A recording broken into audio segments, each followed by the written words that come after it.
Last क्या पढ़ा था हमने कल? Sorry, Karl Marx. Karl Marx का डिटेल समझा दिया था मैंने, primitive society and all. Next thinker is Emile Durkheim. KHEI, French sociologist, 1858 to 1917 was the time period. Okay.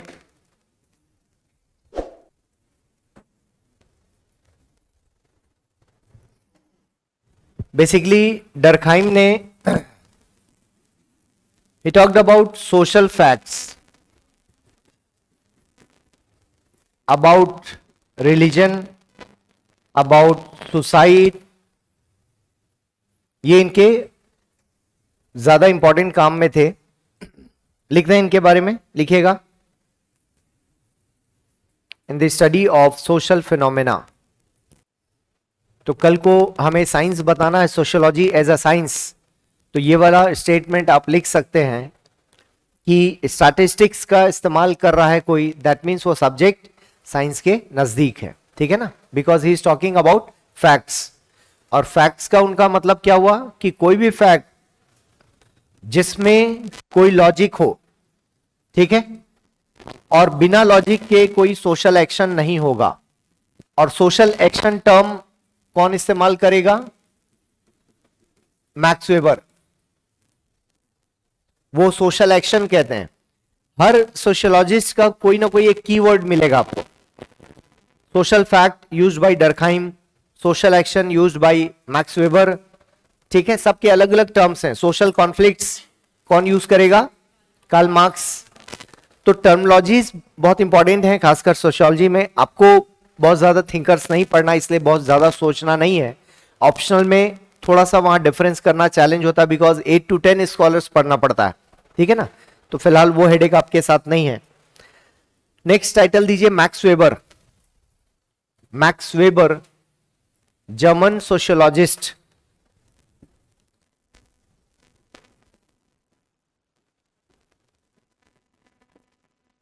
Max weber, German sociologist, 1864 to 1920, 1864 to 1920।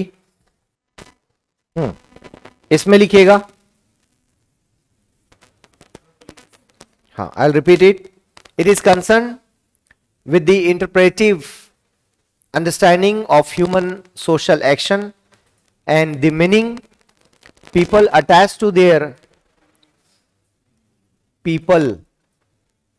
and the meaning, earth meaning वाला, ठीक है, meaning people attach. Actually इसको समझ लो फिर जल्दी। कोई भी action वो कहते हैं कि जिसे दूसरे लोग जो भी समझ रहे हैं, that is not the right one, but जो एक्शन में इन्वॉल्व है खुद, वो क्या सोचता है, that is very important. Clear है? तो टेक्निकली ये हुआ कि कोई पर्सन कोई एक्शन में इन्वॉल्व है, वो क्या सोच के वो काम कर रहा है, that is very important, rather than person those who are looking from outside, वो क्या सोचता है वो अलग मैटर, ठीक है ना। तो पर्सन ने कुछ सोच कर किया, जैसे शायद मैंने एग्जांपल दिया होगा, मजाक में भी हम बात करते हैं कि भाई लोग मंदिर जा रहे हैं तो उनका पर्पस क्या है? चप्पल बदलना, ठीक है, या हो सकता है कोई वहां का मेंटेनेंस वाला हो, पूजा करने नहीं गया, ट्यूबलाइट बदलने गया, लेकिन हम बाहर बैठकर सोच रहे हैं मंदिर जा रहा है। तीसरा एग्जांपल कि किसी ने टाइम दिया था, मम्मी भी साथ रहेंगी, मम्मी जब तक आरती करेगी पीछे से हम मिल लेंगे, है ना। तो आप देखोगे मंदिर तो वो भी गए, तो ये उन्हीं को पता है कि वो मंदिर क्यों गए थे। So that is basically their understanding. और इसीलिए हम बाहर बैठ के जब ऑब्जर्व करते हैं तो चीजें गलत हो सकती हैं। यही वेबर का समझाना हुआ। अब समझ गए होंगे जल्दी। है ना, ऐसे वाला उदाहरण जल्दी समझ में आता है। Okay, so social action and the meaning people attach to, actually Weber की जब हम बात करते हैं तो वेबर ने कुछ चीजों को स्टडी में लिया है। रिलीजन इम्पैक्ट ऑन कैपिटलिज्म, इसको स्टडी किया उन्होंने, दुनिया के कुछ धर्मों को स्टडी में लिया। एग्जाम्पल, उन्होंने कहा कि इस्लामिक कल्चर में ब्याज खाना या इंटरेस्ट कमाना इज अगेंस्ट द लॉ, तो उसको हराम कहा गया। हराम मीन्स पाप जैसा है, ठीक है। सो इस्लामिक बैंकिंग का कॉन्सेप्ट इसीलिए पूरी दुनिया में चलता है। तो वेबर ने कहा कि जब आप इंटरेस्ट नहीं लेंगे तो आप अर्न कैसे करेंगे, बेनिफिट कैसे होगा, और कैपिटल का एक्यूमुलेशन कैसे होगा, बिकॉज कैपिटल से आपको अर्न करना होगा। तो इस्लाम धर्म इसके खिलाफ है, इसलिए वहां पर उस तरह से पूंजीपति नहीं हो सकते जो वेस्टर्न कंट्रीज में है। सेकेंड, हिंदू धर्म में उन्होंने कहा कि कर्म करने के बाद फल की इच्छा के लिए मना किया गया, गीता में लिखा गया है। तो अब उन्होंने स्टडी किया कि लोग जब इस पर बिलीव करते हैं कि हमें तो कर्म करते जाना, फल की इच्छा नहीं करें, तो लोग कमाएंगे कैसे। फिर उसके बाद वो जब क्रिश्चियनिटी को स्टडी में लेते हैं तब उन्हें दो रूट्स मिलते हैं, एक कैथोलिक और एक प्रोटेस्टेंट एथिक्स। दो विंग्स हैं क्रिश्चियनिटी में। आजकल सभी धर्मों में डिफरेंट विंग्स होते हैं, अलग अलग बिलीवर्स होते हैं, गॉड एक ही है लेकिन विंग्स बहुत सारे हैं। तो कैथोलिक चर्च या कैथोलिक विंग वाले नॉर्मल अपनी लाइफ जीते हैं विथ लग्जरी, ऐसा इनके स्कॉलर्स का कहना है। प्रोटेस्टेंट एथिक्स क्या करता है, इनमें जो गलत था उसको सही तरीके से करने की बात होती है। जैसे इन्होंने बोला आप शराब मत पीजिए, लग्जरी फॉलो ना करें, आप जो पैसा है उसे सेव करें और फिर लगाएं पैसे को बिजनेस में। आपको सुबह उठना चाहिए, पूजा पाठ करनी चाहिए, बॉडी को स्वस्थ रखना चाहिए और फिर आप बिजनेस में लग जाइए, और शाम को आकर काम के बाद शराब नहीं पीना है। ऐसे कुछ नैतिक बातें, एथिक्स लिखा हुआ है ना। तो एथिकल एस्पेक्ट्स को इन्होंने प्रमोट किया, और वेबर लास्ट में प्रूव करते हैं कि जहां भी प्रोटेस्टेंट एथिक्स है वही आज की डेट में कैपिटलिस्ट कंट्रीज के तौर पर जाने जाते हैं।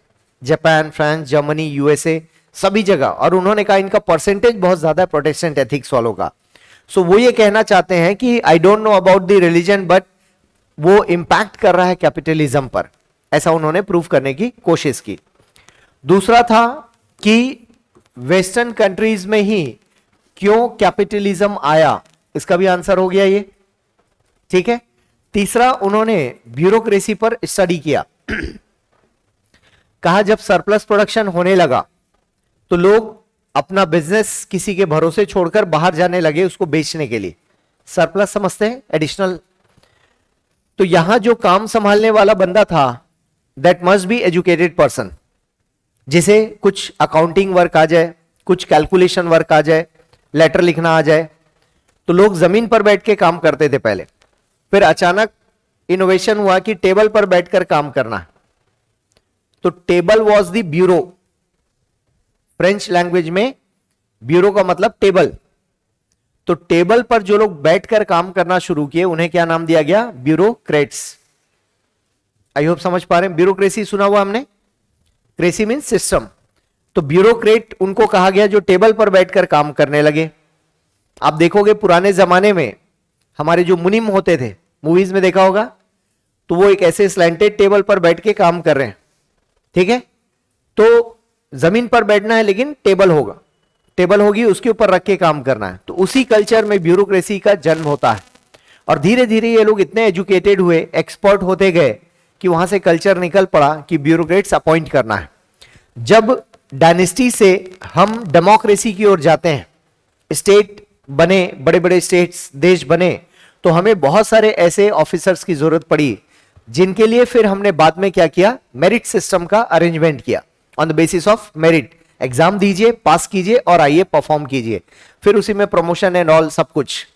तो इस सिस्टम को वेबर ने स्टडी किया और कहा इस तरह से ब्यूरोक्रेसी का जन्म होता है। क्लियर है। दूसरी चीज ब्यूरोक्रेसी के 10 प्रिंसिपल्स भी उन्होंने दिए, जिसको हम बाद में पढ़ेंगे पब्लिक एडमिनिस्ट्रेशन में। एक और बात, उन्होंने पावर और अथॉरिटी को स्टडी किया, और अथॉरिटी के 3 टाइप्स उन्होंने बताए, और उन 3 टाइप्स में पहला था कैरिज्मेटिक अथॉरिटी, दूसरा था ट्रेडिशनल पावर, तीसरा था लीगल रैशनल। कैरिज्मेटिक में कैरिज्मा होगा चमत्कारी गुण, में भी वो हम बोलते हैं ना कि जैसे कुछ चमत्कार दिखाना, हाथ में चावल है और मैंने उसका गुलाब फूल बना दिया तो आप खुश हो गए, बाबा जी की जय जयकार, ऐसा है ना, तो वो भी एक हुआ। और दूसरा personality based, Amitabh Bachchan personality से आप खुश होते हैं, मान लो मोदी जी सामने आ गए तो आप खुश हो गए कि भाई मोदी जी को देख लिया, इस तरह से। तो पर्सनालिटी बेस्ड। ट्रेडिशनल में लाइक पुराने जमींदार या जो कैपिटलिस्ट हैं गांव के, उनके पास बाय डिफॉल्ट पावर हुआ करता था, तो वो लोग इसलिए सरवाइव करते हैं क्योंकि उनके पास ट्रेडिशनली गांव के लोग उनको सलाम ठोकते हैं। लेकिन ये डेमोक्रेसी में खत्म हो जाता है, ये उस पर्सन के साथ खत्म हो जाता है, क्योंकि ये आगे ट्रांसफर नहीं हो सकता। क्लियर है? जरूरी नहीं बाबा का बेटा बाबा होगा, या बाबा के पास वो गुण थे चमत्कारी वाले, बेटे के पास भी होगा, जरूरी नहीं है। लॉजिक, लीगल रैशनल, यहां पर क्या है, जो भी अथॉरिटी है वो एक पोस्ट है, and that post has been created by the law, तो आप उस पोस्ट की रेस्पेक्ट करते हैं, not to the person. Person को बाय डिफॉल्ट रेस्पेक्ट मिलती है, वो एक अलग मसला है। जैसे मान लो कलेक्टर साहब को आप नहीं पहचानते और वो आ रहे हैं तो आप उठोगे भी नहीं, होगा ऐसा? क्योंकि आप उनको जानते ही नहीं। आप तो कलेक्टर ऑफिस गए कलेक्टर से मिलने, लेकिन कलेक्टर वर्मा जी हैं, पटेल जी हैं, खान जी हैं, अग्रवाल जी हैं, आपको कोई मतलब नहीं। आपको क्या मतलब है, उस पोस्ट में बैठ के कोई व्यक्ति, उस चेयर पर कोई फर्जी व्यक्ति बैठेगा तो भी आप उसे मान लोगे कलेक्टर है ये, हालांकि ऐसा हो नहीं सकता। लेकिन क्योंकि आप चेयर को पहचानते हैं, आप कार में लिखे नेम प्लेट को पहचानते हैं।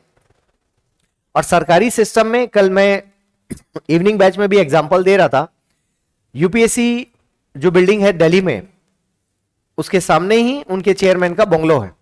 कभी जाएं शाहजहां रोड तो आप देखेंगे। तो एक दिन वो वॉक करते करते सुबह आ गए, उनको जल्दी काम था, ट्रैक सूट में थे, तो बोले अंदर जाना है। तो बोले साहब आप कौन? जो सीआईएसएफ के लोग थे उन्हें नहीं पहचाना, तो बोले यार मैं इस यूपीएससी का चेयरमैन हूं, जो सबसे बड़ी अथॉरिटी है। तो उन्होंने कहा होंगे आप चेयरमैन, हम नहीं जानते, है ना, आई कार्ड वगैरह दिखाइए। तो आई कार्ड पर भी उनको विश्वास ना हो, तो फिर इन्होंने फोन किया, ऊपर से अथॉरिटी आए, फिर सीआईएसएफ वालों बोला ये चेयरमैन साहब हैं, आप लोग क्या कर रहे हो? तो उन्होंने फिर सॉरी और ही कहा, साहब हम आपके कार को जानते हैं कि कार में जो बैठा आदमी है वो चेयरमैन है, और हमें तो सैल्यूट मारना है, हम आपको देखते भी नहीं अंदर आप हैं या नहीं, कार गुजरी मतलब सैल्यूट मारना है। गलती से कहीं ऑफिसर बैठा निकला तो प्रोटोकॉल टूटेगा। ये होता भी ऐसे ही है, जैसे सिंगल स्टार लगी हुई गाड़ी जब जाती है ना, तो आप मान लेते हो कि एसपी साहब की गाड़ी है। अब उसमें बैठे हो या ना बैठे हो, ट्रैफिक पुलिस ऐसे कर लेगा वो तुरंत, जबकि कार खाली जा रही है, ड्राइवर बोल रहा है बढ़िया बेटा तू सैल्यूट मार रहा है मुझे, है ना। तो एक्चुअली प्रोटोकॉल जब होता है तो इसी तरह से होता है। तो एनीवेज, तो पोस्ट को आप रेस्पेक्ट देते हैं बिकॉज वो लॉ से क्रिएटेड है और ज्यादा रैशनल है वो। ठीक है, रैशनल क्या मतलब, यहां पर उन्होंने बोला जो फॉलोअर्स हैं उनकी रैशनैलिटी क्या है। फॉलोअर्स की रैशनैलिटी ये है कि आप पावरफुल हैं with the help of that charismatic features, right. यहां पर क्या है, आपका ट्रेडिशनल पावर है, मैं डरता हूं आपसे, तो मैंने आपके पावर को रैशनल मान लिया, मेरे पास तर्क है आपको सलाम करने का। यहां पर मेरे पास तर्क क्या है, लीगैलिटी, क्योंकि मुझे आपसे काम है, आप सिग्नेटरी अथॉरिटी हो, तो मैं आपकी रेस्पेक्ट करता हूं। तो हर जगह के फॉलोअर्स का अलग अलग कॉन्सेप्ट है। तो इस तरह से इन्होंने कई सारे कॉन्सेप्ट पर बात किया, और ब्यूरोक्रेसी के 10 प्रिंसिपल्स, और भी प्रिंसिपल्स दिए बट 10 फेमस हैं। उन प्रिंसिपल्स के सहारे उन्होंने उस जमाने में लिख दिया कि ब्यूरोक्रेट्स कैसा होना चाहिए। उस टाइम पर उन्होंने प्रिंसिपल दिया कि ब्यूरोक्रेट शुड बिहेव न्यूट्रली, घर का काम ऑफिस का काम अलग रखे, घर का सामान घर में, ऑफिस का सामान ऑफिस में। ये नहीं कि बच्चे का प्रोजेक्ट रिपोर्ट है तो ऑफिस से प्रिंट आउट ले आए, होगा ऐसे कुछ लोग के यहां पर नहीं, कभी नहीं हुआ कि पापा ऑफिस से प्रिंट आउट ले आए, कलर प्रिंट, क्योंकि ऑफिस का प्रिंटर तो ब्यूरो उस टाइम पे मना किया है, वेबर ने कहा ऑफिस से प्रिंट आउट नहीं लाना है आपको, ठीक है।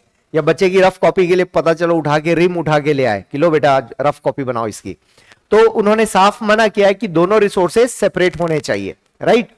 और भी प्रिंसिपल है, लाइक मेरिट बेस्ड प्रमोशन की बात कही है उन्होंने, फिर उन्होंने कहा है डिसिप्लिन होना चाहिए, करियर डिसिप्लिन होना चाहिए, etcetera. So overall max weber का ज्यादा फोकस सोशियोलॉजी के सोसाइटी के सोशल एक्शन पर था। इस बीच उन्होंने कई सारे टॉपिक्स पर बात भी की है। आई होप क्लियर है, ठीक है। आगे चलते हैं हम लोग। Now give the title scope, importance and nature, area of study,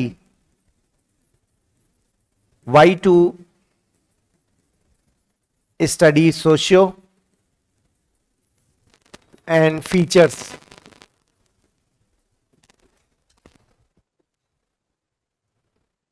scope का मतलब होता है एरिया ऑफ स्टडी, इस स्टडी को कहां इस्तेमाल करते हैं हम। Why to study sociology? That shows the importance, or nature, that means features। देखो इसका स्कोप ऐसा है कि एक तो हमने माना कि सोसाइटी को स्टडी करने के लिए ये एक साइंस है, सोशल साइंस, ठीक है। इसके कंक्लूजन से हम जो प्रॉब्लम्स हैं उनके लिए सॉल्यूशन ढूंढ पाएंगे, और सॉल्यूशन यूनिवर्सल हो जाए तो बहुत बढ़िया है। इससे क्या होगा, जितने भी ह्यूमन प्रॉब्लम्स हैं, सोसाइटी के प्रॉब्लम्स हैं, उनको सॉल्व करना इजी हो जाएगा। जैसे अभी आप देखोगे पूरी दुनिया में जितने भी राइट्स होते हैं, दंगे, उन दंगों को सॉल्व करने का कोई एक सिंगल सॉल्यूशन नहीं है। उसके रीजन अलग अलग हैं, बिकॉज हर सोसाइटी में जो दंगे या राइट्स होते हैं उनके ओरिजिन की अलग कहानी है। जैसे हमारे देश में जो भी दंगे होते हैं उसमें ज्यादातर गरीब आदमी इन्वॉल्व होता है ऐसा। उसके पास एक तो खाली टाइम है, दूसरा बेरोजगार बहुत है, वो पैसा उसके घर में है नहीं, तो उसे लगता है खाली बैठे बैठे कहीं कुछ हो रहा है तो चलो देखने चलते हैं। तो इसीलिए आप देखोगे चुनावी रैली में ऐसे गरीब जनता का बहुत इस्तेमाल होता है, और उनके बीच में आदमी बैठा रहता है जो जय जयकार लगवाता है उनसे, बीच बीच में ताली बजाने का काम, या पीछे से स्टेज में एक आदमी इशारा करता है कि जैसे ही कुछ भाषण दे नेताजी ताली बजाना है, मैं इशारा करूंगा तभी ताली बजाना है, तो वो ताली बजवाता है ताकि नेताजी खुश रहें कि वाह बढ़िया पब्लिक इकट्ठी की। और वाकई ये बीमारी है। मैं आपको बता दूं, मैं कुछ बड़े पॉलिटिशियंस के मीटिंग में बैठा हूं तो उनको इस बात की बहुत भूख रहती है कि भीड़ कितनी आ रही है, और भीड़ नहीं है तो वहां नहीं जाते हैं, ठीक है। और यदि भीड़ ने उनका सपोर्ट नहीं किया तो जो अरेंज करने वाले लोग हैं उनकी खिंचाई होती है, ठीक है। तो ये बेचारे डर डर के बीच बीच में अपने आदमी बैठाते हैं ताकि बीच बीच में जिंदाबाद जिंदाबाद के नारे लगे, है ना। पब्लिक को क्योंकि पैसा मिला है 200 रुपए 500 रुपए, यदि वो नारे नहीं लगाएंगे तो समोसा कैंसिल। तो वो भी बेचारे किसी आस में झंडा वंडा लिए धूप में, आप सोचो ना उनको क्या समझ में आ रहा है, ठीक है। अडानी का शेयर गिर रहा है नहीं गिर रहा है, गरीब आदमी को क्या समझ में आता है, क्लियर है। एनीवेज, तो कुल मिलाकर कोई यूनिवर्सल सॉल्यूशन हमारे पास नहीं। प्रॉब्लम तो यूनिवर्सल है, सॉल्यूशन यूनिवर्सल नहीं है। यदि सॉल्यूशन यूनिवर्सल मिलने शुरू हो जाएं, सो व्हाट विल हैपन, दुनिया के ऐसे सभी प्रॉब्लम्स को सॉल्व करने का कोई केस स्टडी हमारे सामने आना शुरू हो जाएगा। यूपीएससी के एक इंटरव्यू में एक स्कॉलर ने, एक स्टूडेंट ने बढ़िया आंसर दिया था, खासकर दंगे, उसका ऑप्शनल सोशियोलॉजी था। जब उससे पूछा कि दंगे हो रहे हैं उसे कैसे निपटना है, आप गए और अचानक आपको लगा बहुत सारे लोग दंगे में इन्वॉल्व हैं, तो उसने बढ़िया आंसर किया, उसने बोला कि सर मैं धीरे से उनके बीच एक खबर छुड़वा दूंगा कि फला मंदिर में लंगर बट रहा, तो भीड़ छट जाएगी। So that was good answer, क्योंकि ज्यादातर लोग भूखे होते हैं, उन्हें भोजन की जरूरत होती है। तो इस तरह से हम क्या कर सकते हैं, भीड़ को डाइवर्ट कर सकते हैं, ये एक सॉल्यूशन है ऐसे। अब लेकिन प्रॉब्लम ये है ना कि सॉल्यूशन प्रॉब्लम बेस्ड होना चाहिए। जैसे हमारे यहाँ जो पॉलिटिकल एजेंडा होता है उसमें भी हम दंगे कराते हैं, कई बार दंगे अपने आप हो जाते हैं। जैसे कोई घर तोड़ने आया जेसीबी लेकर, तो लोग उसके ऊपर टूट पड़े, ऐसा भी हो सकता है। तो अलग अलग रीजंस हैं। फिर कुछ और भी प्रॉब्लम्स हैं, जैसे सोसाइटी में मैरिज एंड डिवोर्स, हर समाज में अलग अलग रीजंस हो सकते हैं। इंडिया में रीजंस दहेज या बारातियों का स्वागत पान पराग से नहीं किया, है ना, ऐसे वाले रीजंस हो सकते हैं। फॉरेन में रीजन अलग ही होते हैं। वहां पर क्या है, प्रॉपर्टी चाहिए तो तलाक ले लो, वहां का कैलकुलेशन ही अलग है, क्योंकि वहां शादी एज सच एक केवल लीगल नॉर्म्स है। इतनी फ्रीडम है कि कोई कैसे भी रह सकता है। आप देखते हो बच्चे बड़े हो जाते हैं फिर भी वो लोग शादी नहीं किए रहते हैं, क्योंकि उनके लिए शादी का अर्थ क्या है, लीगल बंधन में बंधना। तो वहां की प्रॉब्लम्स अलग ही हैं। वहां पर बच्चे बड़े हो गए, फिर अचानक जो सो कॉल्ड पति हो कहता मैं तुमसे शादी करना चाहता हूं, तो महिला इतना खुश हो जाती है जैसे उसको जीवन मिल गया। वो तो पहले उसके साथ रह रही है, बच्चे भी बड़े हो गए हैं, फिर खुश क्यों होती है वो, कोई रीजन? अब प्रॉपर्टी मिलेगी उसको, है ना। तो वो एकदम से खुश हो जाती है, अरे इसने मुझे प्रपोज कर दिया शादी के लिए। और हमारे देश में हम बोलेंगे फिर तुम अब तक कर क्या रहे थे, है ना, बच्चे बड़े हो गए तुम अभी शादी कर रहे हो।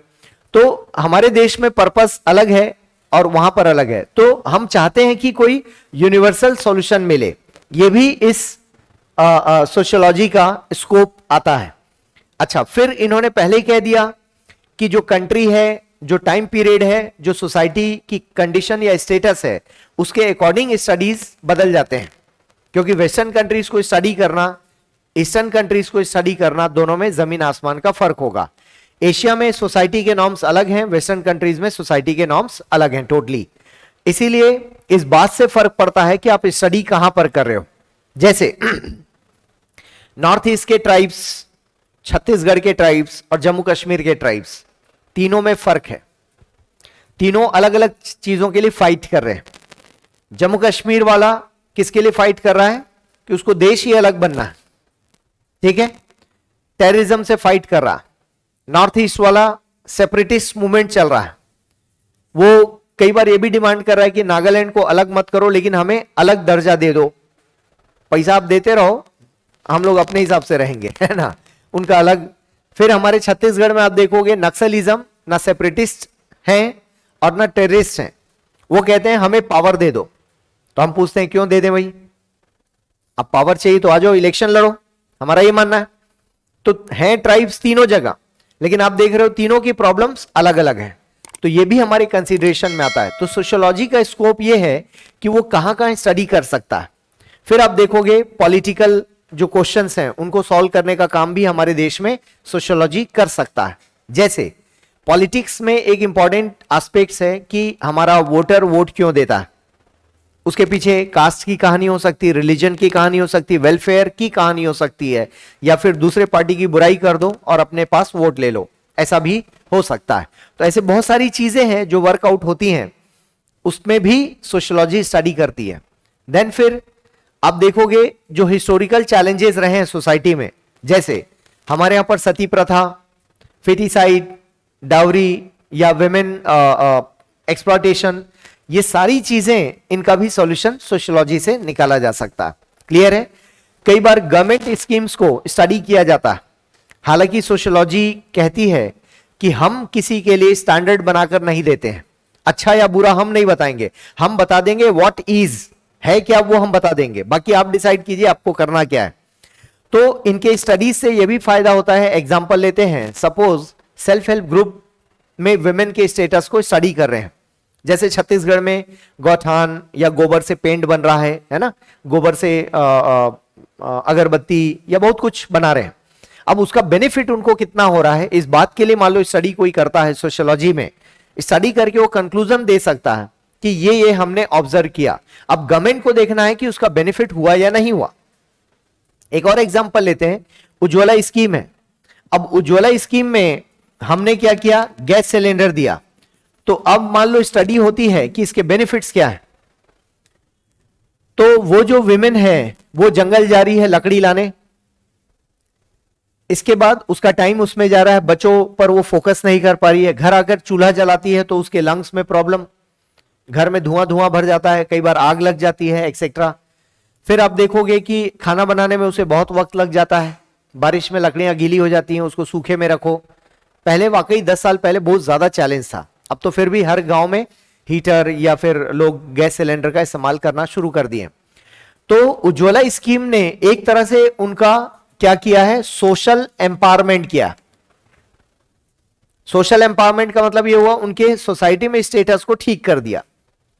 नहीं तो जिन घरों में चूल्हे से खाना बनता है, चूल्हे पर खाना बनता है, वहां पर आप देखोगे धुएं की स्मेल पूरे घर में होती है, ठीक है, और पूरे घर में काला काला जम जाता है, सारे फैन ब्लैक हो जाएंगे like that.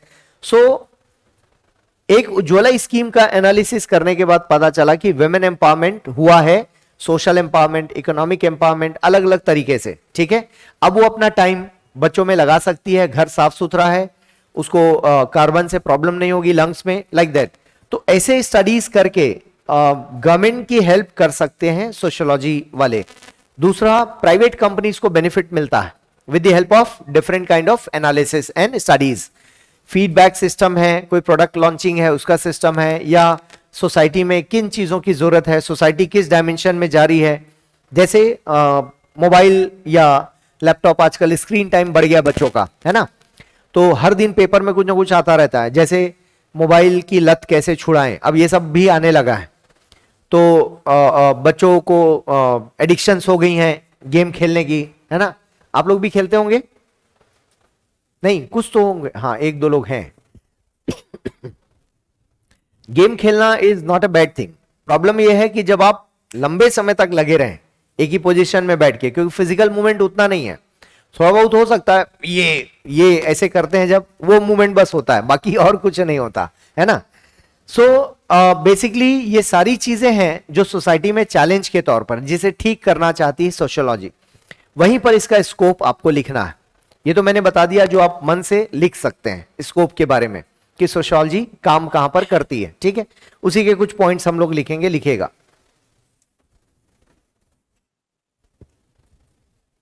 Next, it is not a normative discipline.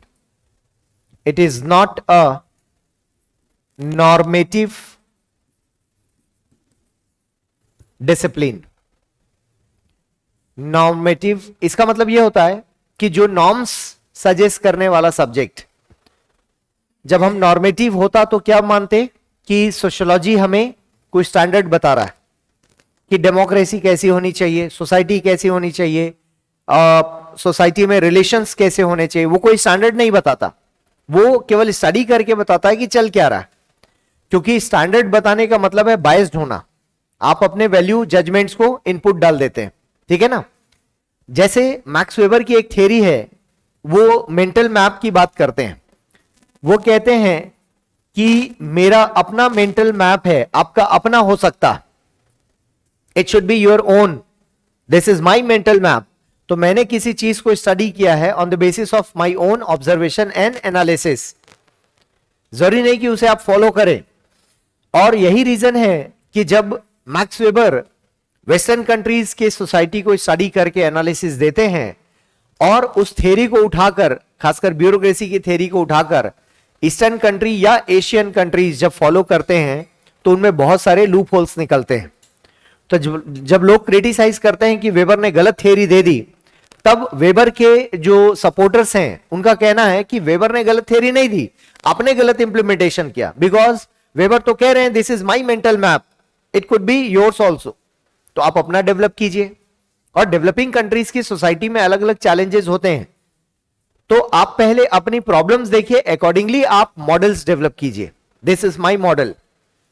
तो वो कोई स्टैंडर्ड मॉडल नहीं दे रहे हैं, वो ये नहीं कह रहे हैं कि मैं यूनिवर्सल मॉडल दे रहा हूं जो आपके यहां भी फिट होगा, मेरे यहां भी फिट होगा, वैसा बिल्कुल भी नहीं बोलते। वो कहते हैं this is my mental map, तो मैंने अपने अंदर बनाया है, आप अपना बनाइए और अपने हिसाब से इंप्लीमेंट कीजिए। मैंने सिर्फ स्टडी करके दे दिया। That is why in almost all conditions sociology is not a normative discipline, वो कोई स्टैंडर्ड डिफाइन नहीं करता है। क्लियर हो रहा है? ठीक है, आगे बढ़ते हैं। इसी में लिखिएगा जो पैरा लिख रहे थे, normative discipline. Sociology does not make matters of social policy और लेजिस्लेशन और प्रोग्राम्स। हालांकि गवर्नमेंट इनसे पूछेगी तब ये बताएंगे। जैसे गवर्नमेंट ने इनसे पूछा कि ट्राइब्स कौन होते हैं, तो इन्होंने बताया ट्राइब्स किसी धर्म के नहीं होते हैं। बोले ट्राइब्स के फीचर्स क्या हैं, तो इन्होंने कहा कुछ फीचर्स हमें नजर आते हैं कि जैसे कपड़े कम पहनना, नेचर के जो फूड गिविंग्स हैं उस पर डिपेंड रहना, नेचर में रहना, ये उनके फीचर्स हैं। तो कल को आपसे कोई पूछे कि ट्राइबल सोसाइटी प्रेसिडेंट कैसे डिसाइड करते हैं कि ये ट्राइब्स हैं, is there any universal list और do we have any kind of features? तो ऐसा कुछ भी नहीं है। अभी हमारा आंसर क्या होता है? प्रेसिडेंट को जो ठीक लगे वही ट्राइब्स है। बोलते हैं ऐसा, because we don't have any definition. Tribes की कोई डेफिनेशन नहीं हो सकती क्योंकि सभी अलग अलग तरीके से। तो सोशियोलॉजिस्ट इस मामले पर बहुत क्लियरली बताते हैं कि हमारे पास कोई यूनिवर्सल डेफिनेशन नहीं है। तो आप हमसे मत पूछिए, आप हमसे पूछेंगे कि ट्राइब्स क्या करते हैं वो हम बता सकते हैं, ट्राइब्स कैसे रहते हैं वो हम बता सकते हैं, बट ट्राइब्स कौन होंगे ये बताना हमारे लिए मुश्किल है। आ रहा है समझ में? क्योंकि उसके बहुत सारे एंगल हैं, तो वो बहुत क्लियर कट अपनी बात रखते हैं सोशियोलॉजिस्ट। ओके, हम लिख रहे थे। अब एक चीज आपसे मान लो पूछा जाए whether it is a science और नॉट, तो आप साइंस के सपोर्ट में आंसर लिख सकते हैं। ठीक है, दो चार रीजन है हमारे पास। एक तो ये क्या करता है, इंपीरिकल स्टडी करता है, दैट मीन साइंटिफिक स्टडी। दूसरा, फैक्ट्स का इस्तेमाल होता है। तीसरा, स्टैटिस्टिक्स का इस्तेमाल होता है। फिर हम एनालिसिस करके किसी रिजल्ट पर आते हैं। क्लियर है? और रिजल्ट्स पर भी आने पर हम उसे जनरलाइज करते हैं, जनरलाइजेशन ऑफ फैक्ट्स होता है, बट हम उसे ये नहीं कहते कि यूनिवर्सल सॉल्यूशन हमने दे दिया।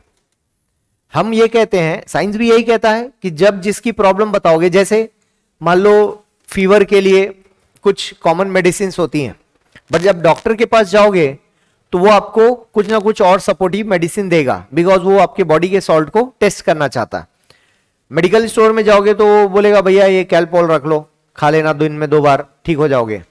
लेकिन डॉक्टर आपको और अलग एंगल से चेक करता है, और डॉक्टर ये नहीं कहता कि ये दवाई सब पर लागू होगी, वो आपको आपकी डिजीज के लिए ट्रीट कर रहा है बेसिकली। तो सोशियो भी ऐसा ही कहता है कि साइंस भी उसी तरीके से बात करता है कि हम कोई यूनिवर्सल सॉल्यूशन नहीं दे रहे हैं, लेकिन हम हमारे सामने जो प्रॉब्लम आएगी हम उसका सॉल्यूशन दे रहे हैं।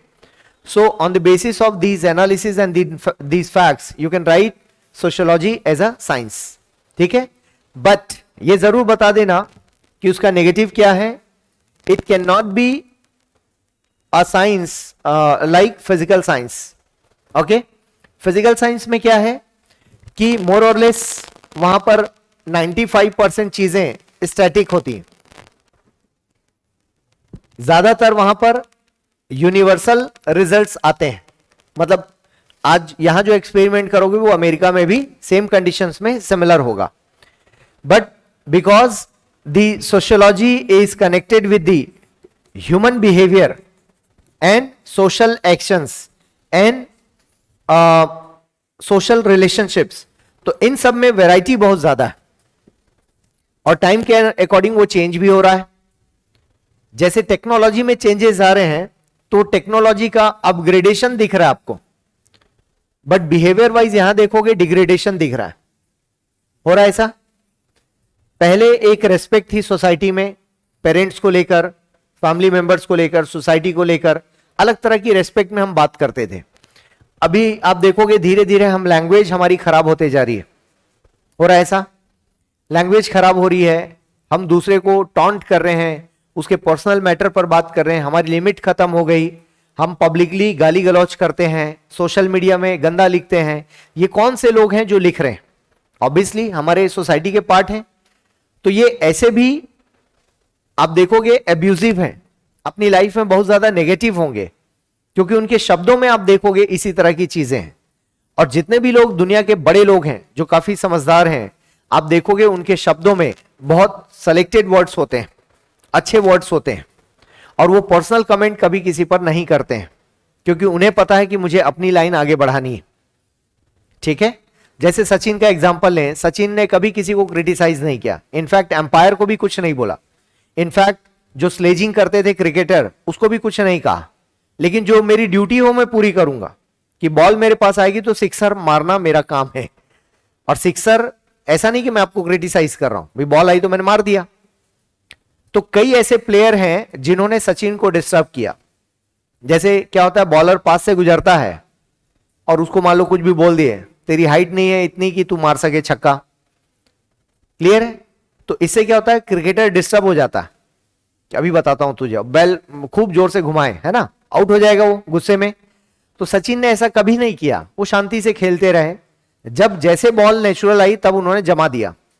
फिर शेन वॉर्न को बोलना पड़ा कि भाई सपने में भी सचिन ही दिखाई देते हैं मुझे सिक्सर मारते हुए। तो आंसर ऐसे दिया जाता।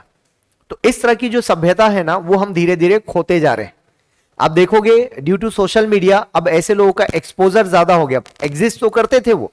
सो इट मीन्स, मैं ये बताना चाह रहा हूं कि आप सोसाइटी में आप देखोगे डे बाय डे डिग्रेडेशन हो रहा है, क्रिमिनल एक्टिविटीज कम नहीं हो रही बल्कि बढ़ रही हैं। तो इन हालात में जब आप सोसाइटी को स्टडी में लोगे तो वैसे भी वो कंक्लूजन यूनिवर्सल हो नहीं सकता। ठीक है, जो प्योर फिजिकल साइंस है लाइक फिजिक्स केमिस्ट्री बायो, इनके रिजल्ट्स को फिर भी आप ग्लोबली अप्लाई कर सकते हैं। लाइक नोबेल प्राइज क्यों मिलता है? क्योंकि उन्होंने दुनिया को एक सॉल्यूशन दिया, राइट?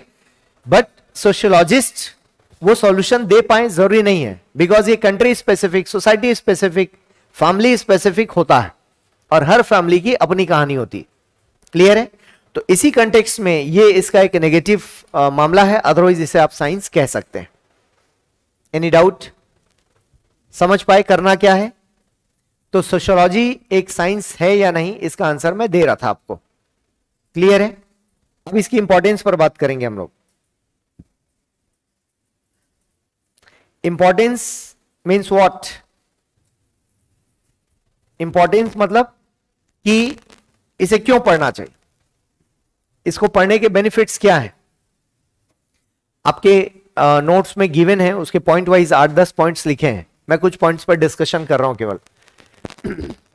सबसे पहले हमें सोशल प्रॉब्लम्स का सॉल्यूशन मिल सकता है। पहले तो यह पता लगता है कि प्रॉब्लम है या नहीं। कई बार हमें प्रॉब्लम लगता है, स्टडी करने के बाद पता चला वो प्रॉब्लम नहीं है, वो तो जनरल फिनोमेना है जिसे हम प्रॉब्लम कह रहे हैं। ठीक है, जैसे एक एग्जांपल अभी कि जब आप कहते हैं कि बच्चे मोबाइल की लत लगा चुके हैं, तो बच्चों की वो प्रॉब्लम नहीं है, वो जनरल फिनोमेना है। प्रॉब्लम आपकी है कि आपने मोबाइल दिया। समझ रहे हैं? प्रॉब्लम एरिया कहीं और है, प्रॉब्लम हम बता किसी और को रहे हैं। हम प्रॉब्लम क्या बता रहे हैं? बच्चा मोबाइल नहीं छोड़ रहा है, तो दिया किसने? हम वहां से शुरू करें। और कंट्रोल आप कब करना चाहते हैं? जब बात हाथ से निकल चुकी होती है, जब पहले ही आपके एक्शन चेंज हो जाएं, या फिर एडिक्शंस के लिए बात हो रही है, सोशल मीडिया का एडिक्शन, हर मौके पर फोटो लेना। ठीक है, मोबाइल में एप्लीकेशन है तो हम करते ही हैं, जो भी चीज अच्छी लगी हम फोटो खींच लेते हैं। उस फोटो का होता क्या है ये किसी को नहीं पता। क्लियर है? और कौन कितनी बार पलट के मोबाइल देख पाता है, इसमें भी डाउट है। अभी 1.5 लाख 2 लाख का फोन आ चुका है, आईफोन, है ना, अपने कैमरा अपग्रेड कर रहा है, बोल रहा है कि भाई से मूवी बना सकते हो, तो फिर मूवी वाला कैमरा क्यों खरीदेगा? आईफोन ना ले ले। एनीवेज, तो कस्टमाइजेशन होता जा रहा है, हम उस लालच में पड़ते जा रहे हैं। तो हमें प्रॉब्लम एरिया नहीं पता चल रहा है, हम प्रॉब्लम जिसको मानते हैं वो प्रॉब्लम नहीं है, प्रॉब्लम कहीं और है। ये सोशियोलॉजी में सबसे इंपॉर्टेंट चीज है, वो ये भी आपको बताती है वो विषय कि प्रॉब्लम क्या है। ठीक। दूसरा एंगल, गवर्नमेंट के स्कीम्स का एनालिसिस कर पाते हो आप। बहुत सारी गवर्नमेंट सोशियोलॉजिस्ट को ही इस्तेमाल करती हैं। फिर जितने भी इंडस्ट्रियलिस्ट हैं ये भी इस्तेमाल करते हैं। मैंने शायद एग्जांपल दिया आपको, एल्टन मेयो ने अमेरिका में स्टडी किया था 1923 में, और एल्टन मेयो ये एक सोशियोलॉजिस्ट हैं, इन्होंने वहां की फैक्ट्री में सॉल्यूशन दिया था। उन्होंने कहा था टर्नओवर जो बढ़ रहा है वो एम्प्लॉइज की प्रॉब्लम के कारण बढ़ रहा है। एम्प्लॉइज की प्रॉब्लम नहीं, फैक्ट्री की प्रॉब्लम। जैसे आप उनको टी ब्रेक नहीं देते हैं, आप उनको बातचीत करने की परमिशन नहीं देते हैं, उनके बीच कोई सोशल एक्टिविटीज नहीं है, तो आप देखोगे कि एल्टन मेयो की इस थ्योरी को बाद में बहुत ज्यादा सपोर्ट मिला, बहुत फेमस हुए, और आज भी इनको पढ़ा जाता है प्रॉपर थ्योरीज में, राइट। तो ऐसे बहुत सारे इंडस्ट्रियलिस्ट हैं जिन्होंने इनके एनालिसिस को आगे बढ़ाया, या इस तरह के सोशियोलॉजिस्ट की स्टडीज को उन्होंने सॉल्यूशन के तौर पर एडॉप्ट किया, ठीक है। इसके अलावा जो रूरल डेवलपमेंट है, रूरल सोशियोलॉजी एक अलग ही टॉपिक है, ऑप्शनल में भी पढ़ना पड़ता है। तो रूरल डेवलपमेंट के लिए रूरल सोशियोलॉजी का इस्तेमाल किया जाता है, बिकॉज रूरल एरियाज में अलग ही दुनिया काम करती है। वहां के डेवलपमेंट के मॉडल, वहां का लाइफ स्टाइल, वहां की इकोनॉमी, वहां का सोशल एस्पेक्ट टोटल डिफरेंट है। आप उसको शहर के साथ क्लब नहीं कर सकते। हाँ, लेकिन धीरे धीरे with the help of technology आप देखेंगे गांव के जो स्पेशल फीचर्स थे वो बदल गए। एग्जांपल लेते हैं, गांव के लोग पहले चौपाल में बैठा करते थे। चौपाल एक ऐसी जगह थी जहां गांव के सो कॉल्ड सीनियर्स बैठकर डिस्कशन करते थे, और गांव के जो जूनियर या यंग एज के लोग पीछे बैठ के सुना करते थे कि ये लोग क्या बातें कर रहे हैं, ठीक है। और वहीं पर हुक्का पानी, बीड़ी सिगरेट का आदान प्रदान, है ना। हमारे देश में उससे जल्दी लोग कनेक्ट होते हैं, है ना, सोशली जल्दी कनेक्ट होते हैं। आप देखोगे पीने वालों के बीच बहुत जल्दी दोस्ती होती है, मतलब बिल्कुल अनजान लोग दोस्ती कर सकते हैं। जैसे कोई स्मोक कर रहा है, भाई साहब एक और है क्या, तो तुरंत दोस्ती हो जाएगी, ठीक है ना। तो एनीवेज आप देखोगे अब वो चौपाल गायब है। क्यों? क्योंकि घर में स्टार प्लस चल रहा है, घर में डांस इंडिया डांस का प्रोग्राम चल रहा है, तो पूरे गांव के लोग बिजी हैं उसमें। शाम होते ही सब अपने अपने टीवी में घुस जाते हैं, कुछ भी देखना है लेकिन चलते रहेगी टीवी, ठीक है ना। इस बात से मतलब नहीं कि क्या चल रहा है, लेकिन देखना है बस। तो अचानक से हमने उनको एक नई चीज पहुंचाकर, अब गलत नहीं है लेकिन बाकी सब चीजें खत्म हो गई, वो गलत है। तो उनका एक अच्छा कल्चर था, इंटरेक्शन होता था, और जिसके घर में टीवी नहीं है, या सो कॉल्ड मतलब घर की महिलाएं सीरियल देख रही हैं, तो उधर पति अलग दुनिया में यूट्यूब में लगा हुआ है ना, वो शॉर्ट्स देखने लगा हुआ है, अकेले हंसा जा रहा है बाथरूम बैठ के वो, है ना। तो आप देखोगे कि टेक्नोलॉजी ने रूरल डायमेंशंस बदल दिए हैं। हाँ, फायदे कहां पर हुए? अब किसान को बारिश का पता लग रहा है कि कब होगी बारिश।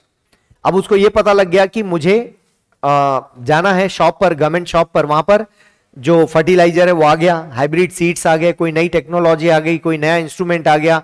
अब ऑनलाइन वो मंगा सकता है, परचेस कर सकता है, ब्ला ब्ला, बहुत सारे बेनिफिट्स भी हैं। सो कुल मिलाकर रूरल डेवलपमेंट का डायमेंशन चेंज हो चुका, इसको सोशियोलॉजी समझना चाहती है।